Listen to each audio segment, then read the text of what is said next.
Hello friends, welcome to YouTubes. आज हम हमारे बिजनेस स्टडी के टॉपिक के बारे में एक इंपॉर्टेंट चैप्टर देखने वाले हो। वो चैप्टर है मर्जर एक्विजिशन।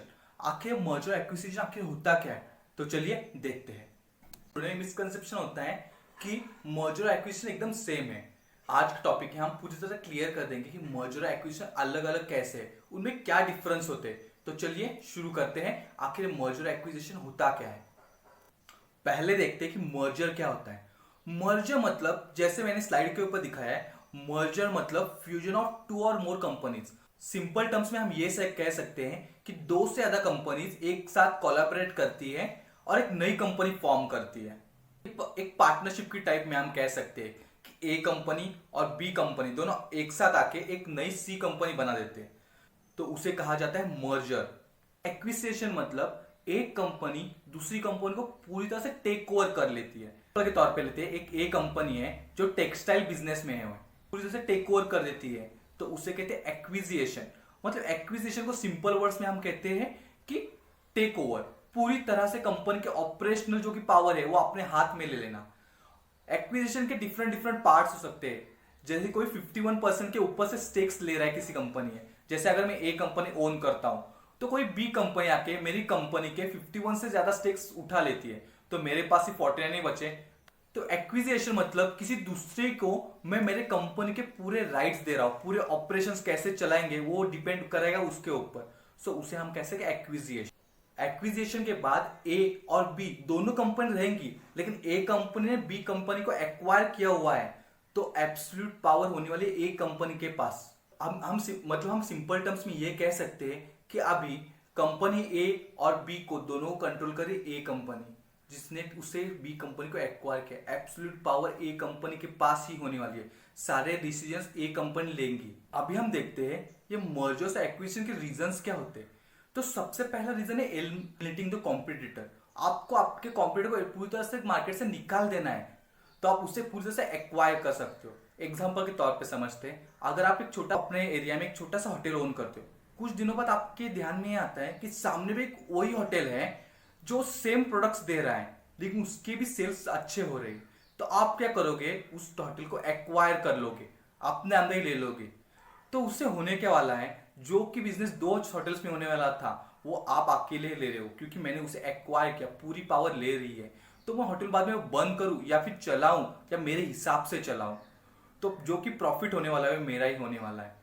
तो हमने पहले हमारे कॉम्पिटिटर को पूरे से बिजनेस से निकाल भी दिया और अपने प्रॉफिट बनाना भी शुरू कर दिया। तो हमें दो रीजन इसमें मिल गए। पहला रीजन ये था कि मैंने मेरे कॉम्पिटिटर को एलिमिनेट कर दिया, और सेकंड रीजन मैं प्रॉफिटेबल हो गया। थर्ड रीजन ये भी हो सकता है कि मुझे मेरा बिजनेस ग्रो करना है। पिछले एग्जांपल हिसाब से लेते हैं कि मैं एक छोटा सा होटल चला रहा था, एक छोटा सा जो सामने मेरे होटल था उसे भी एक्वायर कर लिया है। अब मुझे मेरा सप्लाई चेन बढ़ाना है, मेरी डिलीवरी जल्द से जल्द करनी है, क्योंकि बहुत सारे लोग मेरे एरिया में हैं, वो घर पे बैठ के खाना ऑर्डर करना अच्छा लगता है। तो मैं क्या करूंगा, जो कोई मेरे एरिया में छोटा मोटा डिलीवरी चैनल होगा उसके साथ मैं मर्जर कर लूंगा, उसके साथ एक पार्टनरशिप कर लूंगा, जो डिलीवरी हो वो जल्दी से जल्दी हो जाए। तो इससे मेरा फूड जल्दी पहुंचेगा, ज्यादा से ज्यादा लोगों तक पहुंचेगा, और इससे मेरे प्रॉफिट्स भी बढ़ सकते हैं। तो तीसरा रीजन हमने ये देखा कि इससे हम हमारा बिजनेस ग्रो कर रहे हैं। तो रीजन ये है कि मुझे नॉलेज ट्रांसफर करना है। मुझे पता चला एक लोकेलिटी में एक होटल है, वहां के शेफ्स बहुत अच्छे हैं, तो मैं क्या करूंगा, उनके साथ मर्जर करूंगा या फिर उन्हें एक्वायर करने की कोशिश करूंगा, जिससे उनके अच्छे शेफ्स जो है वो मुझे मिल जाए, या फिर वो शेफ्स मेरे शेफ्स को मदद कर पाए खाना बनाने में, या फिर उन्हें। और एक रीजन कि जिसके लिए मर्जर एक्विजिशन होते हैं वो है नॉलेज ट्रांसफर। अभी मैं एक बड़ा होटल ओनर या फिर रेस्टोरेंट ओनर बन चुका अपने एरिया में। अभी मैं सोच रहा हूं मैं किसी और सिटी में मेरे ब्रांच खोलूं, लेकिन वो बहुत हेक्टिक होने वाला है मेरे लिए।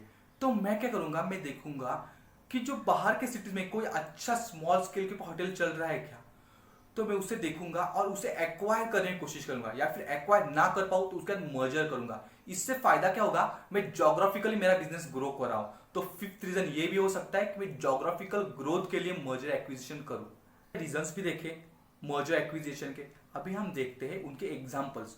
तो पहला एग्जांपल जो आप सबको पता ही होगा वो है वोडाफोन और आइडिया का मर्जर। जब जियो मार्केट में एंटर हुआ था, तो दो बड़े प्लेयर, एक था वोडाफोन और दूसरा था आइडिया, दोनों ने एक साथ आके मार्केट में खड़े हो गए थे, जिससे उनका मार्केट शेयर बढ़ पाए। ये था मर्जर का एग्जाम्पल। और सेकेंड एग्जाम्पल एक्विजिशन का। आपने पहले सुना ही होगा कि वॉलमार्ट ने फ्लिपकार्ट को पूरी तरह से एक्वायर कर लिया था। वॉलमार्ट ने क्या किया था, 16 बिलियन में 77% स्टेक्स फ्लिपकार्ट के खरीद लिए थे, जिससे उन्होंने फ्लिपकार्ट को पूरी तरह से एक्वायर कर लिया था। एक्विजिशन का एग्जांपल। तो हमने पहले मर्जर का एग्जांपल देखा, वोडाफोन आइडिया दोनों एक साथ आके जियो के खिलाफ खड़े हो गए थे। और सेकेंडली फ्लिपकार्ट को पूरी तरह से वॉलमार्ट ने एक्वायर कर लिया था। तो ये थे मर्जर और एक्विजिशन के एग्जांपल। ये वीडियो आपको कैसा लगा ये कमेंट बॉक्स में जरूर बताना। अगर अच्छा लगा तो लाइक करना, शेयर करना, अपने दोस्तों को भी वैल्यूएबल इन्फॉर्मेशन जरूर शेयर करना। तो मिलते हैं हमारे नेक्स्ट वीडियो में, तब तक गुड बाय, टेक केयर।